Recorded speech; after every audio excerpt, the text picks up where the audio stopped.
Mark 13. And as he came out of the temple, one of his disciples said to him, "Look, teacher, what wonderful stones and what wonderful buildings!" And Jesus said to him, "Do you see these great buildings? There will not be left here one stone upon another that will not be thrown down." And as he sat on the Mount of Olives opposite the temple, Peter and James and John and Andrew asked him privately, "Tell us, when will these things be? And what will be the sign when all these things are about to be accomplished?" And Jesus began to say to them, "See that no one leads you astray. Many will come in my name, saying, 'I am he,' and they will lead many astray. And when you hear of wars and rumors of wars, do not be alarmed. This must take place, but the end is not yet. For nation will rise against nation, and kingdom against kingdom. There will be earthquakes in various places. There will be famines. These are but the beginning of the birth pains. But be on your guard, for they will deliver you over to councils, and you will be beaten in synagogues, and you will stand before governors and kings for my sake to bear witness before them. And the gospel must first be proclaimed to all nations. And when they bring you to trial and deliver you over, do not be anxious beforehand what you are to say, but say whatever is given you in that hour, for it is not you who speak, but the Holy Spirit.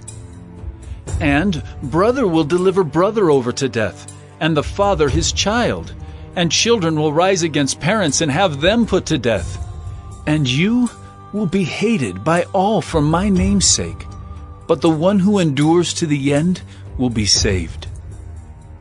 But when you see the abomination of desolation standing where he ought not to be, let the listener understand. Then let those who are in Judea flee to the mountains. Let the one who is on the housetop not go down, nor enter his house to take anything out. And let the one who is in the field not turn back to take his cloak. And alas for women who are pregnant and for those who are nursing infants in those days. Pray that it may not happen in winter. For in those days there will be such tribulation as has not been from the beginning of the creation that God created until now and never will be. And if the Lord had not cut short the days, no human being would be saved. But for the sake of the elect whom he chose, he shortened the days. And then if anyone says to you, 'Look, here is the Christ,' or 'Look, there he is,' do not believe it. For false Christs and false prophets will arise and perform signs and wonders, to lead astray, if possible, the elect. But be on guard. I have told you all things beforehand. But in those days, after that tribulation, the sun will be darkened, and the moon will not give its light, and the stars will be falling from heaven, and the powers in the heavens will be shaken. And then they will see the Son of Man coming in clouds with great power and glory. And then he will send out the angels and gather his elect from the four winds, from the ends of the earth to the ends of heaven. From the fig tree, learn its lesson. As soon as its branch becomes tender and puts out its leaves, you know that summer is near.